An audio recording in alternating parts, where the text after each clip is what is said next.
Nós vamos trabalhar basicamente com as experiências de Skinner. Skinner, um americano que viveu até a década de 90, embora tenha nascido bem no começo do século 20, ele fez longas experiências. E evidentemente que ele usou alguns conceitos básicos do Pavlov. O que quer dizer behaviorista? Behavior é comportamento, né? Então, o estudo do comportamento, ele foi muito aprofundado por Skinner e seus seguidores. Se vocês digitarem no Google Skinner, vocês vão ver depois aqui no slide como é que ele escreve, e colocarem no YouTube, vocês vão ver uma série de experiências nesse YouTube, das caixas de Skinner, de como é que ele organizava seus experimentos com pombas, com ratos, né? E como é que ele entendia as caixas de aprender com alunos e com crianças. Nós temos muitos preconceitos em relação a Skinner. Nossa geração, que foi basicamente uma geração, especialmente a partir da década de 50 a 60, que foi ensinada que tudo aquilo que era comportamentalista era do mal, digamos assim, não estudamos com aprofundamento ou com a seriedade que Skinner deve ser estudado. Mesmo porque nós, ainda hoje, como professores, temos uma série de comportamentos skinnerianos, né? Então vamos ver o que o legado de Skinner e quais foram os seus principais fundamentos e seus principais princípios. Muito bem, Skinner, que é um comportamentalista, porque acreditava que poderia mudar o comportamento, né? Trabalhou com uma categoria chamada comportamento operante, ou seja, todo comportamento ele é constituído de estímulos e de reforços positivos ou negativos, e que o sujeito vai dar essa resposta de acordo com esse estímulo. Suas formulações resultaram na dita instrução programada e no ensino melhorado utilizando o computador. Nós temos realmente em Skinner o início das novas tecnologias da informação e da comunicação na escola. Skinner inventou uma caixa de ensinar. Era se nós virmos hoje, comparado com os laptops e com os computadores, o mais básico que seja, era realmente rudimentar. Mas o princípio era mais ou menos o básico, era o mesmo, né? Skinner acreditava que, dependendo do reforço, os professores poderiam tirar alguns comportamentos indesejados ou colocar comportamentos desejados para que os alunos pudessem aprender. Ele dizia o seguinte, ele partia do princípio, ele era extremamente radical nisso. Falta à escola aprender como ensinar e como trabalhar com esses reforços, positivos ou negativos. Não confundamos reforço negativo com punição. Skinner não acreditava em punição e ele dizia, isso são coisas muito diferentes. Vamos ver essas questões que ele nos apresenta. O primeiro pressuposto da teoria é o seguinte, o comportamento é aquilo que pode ser objetivamente estudado e a personalidade é uma coleção de comportamentos objetivamente analisáveis. Por que o Skinner coloca isso?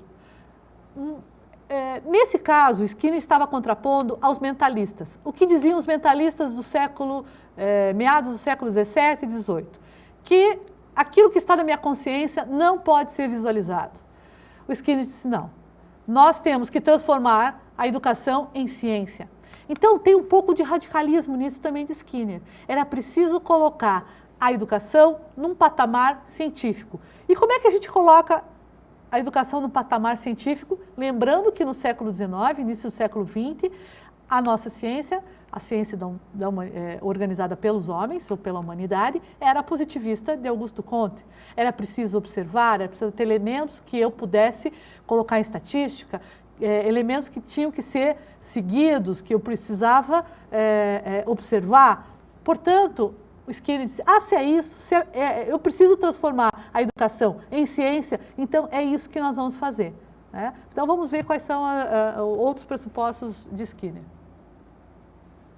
A ideia de liberdade, de autonomia, de dignidade e criatividade são ficções, diz Skinner, sobre comportamento sem valor explicativo e científico, na medida em que apenas expressam tipos variados de condicionamento.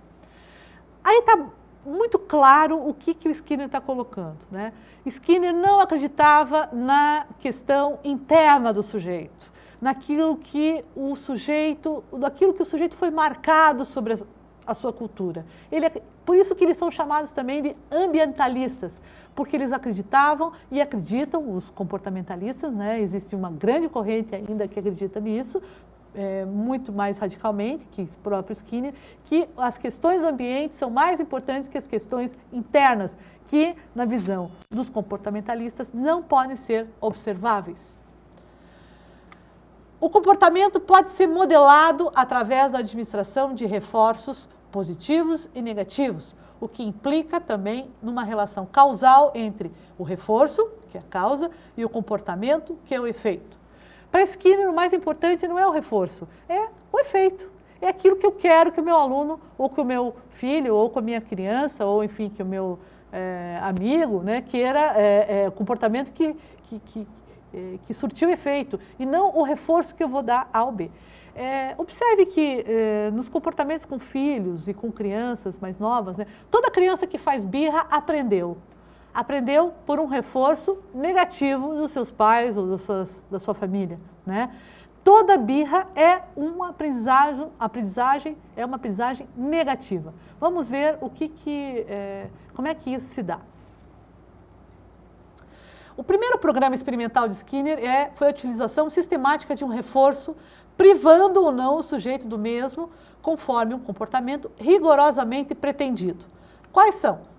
A eficácia do reforço depende da proximidade temporal e espacial em relação ao comportamento que se pretende modelar, sob pena de incidir sobre outro que não esteja em questão. Skinner era muito metódico, né? Portanto, ele acreditava que é possível que o aluno receba determinados tipos de reforços ou de reforço, positivo ou negativo, para que ele mude de comportamento. Mas isso tem que ter uma série de metodologia. É preciso ter o tempo, é preciso ser racional, é preciso que seja de dado em tantos segundos, em tantos minutos, é preciso que não falhe, né? Os críticos à teoria comportamentalista dizem assim, isso é impossível dentro de uma sala de aula. Uma coisa é o comportamento de laboratório de um aluno, outra coisa é um comportamento de sala de aula, onde tem interação, onde várias coisas acontecem ao mesmo tempo e onde nem todo professor tem condições de atuar o tempo inteiro, todos os 50, 20 horas, 4 horas, ou seja, o tempo que ele estiver conversando. Vamos seguir mais à frente para entender um pouco melhor sobre essa questão. Um reforço positivo, na visão do Skinner, fortalece a probabilidade de um comportamento pretendido. E o seu registro é a presença, ou seja, desse reforço, que é positivo, da positividade de uma recompensa. O reforço negativo, por sua vez, enfraquece um determinado comportamento em proveito de outro. Ou seja, o seu registro é a ausência e a retirada de um estímulo que cause desprazer após a resposta pretendida. Nós, inúmeras vezes, colocamos ao longo da nossa vida vários tipos de reforços nas nossas relações. Quando eu digo para uma criança, olha, se você não fizer isso, eu não te dou tal coisa. A ausência desse tal coisa, que pode ser uma bala, pode ser, enfim, um prazer, pode ser uma brincadeira, né? É o reforço negativo. Se eu quero eliminar determinados comportamentos, eu nego aquilo que me dá prazer, ou seja, esse reforço chamado de negativo, que não é punição na visão do Skinner. Inúmeras vezes nós fazemos isso em sala de aula, na nossa vida, com filhos, com sobrinhos, com amigos, né? Enfim, nós usamos mais Skinner do que nós pensamos que não usávamos. Até a próxima.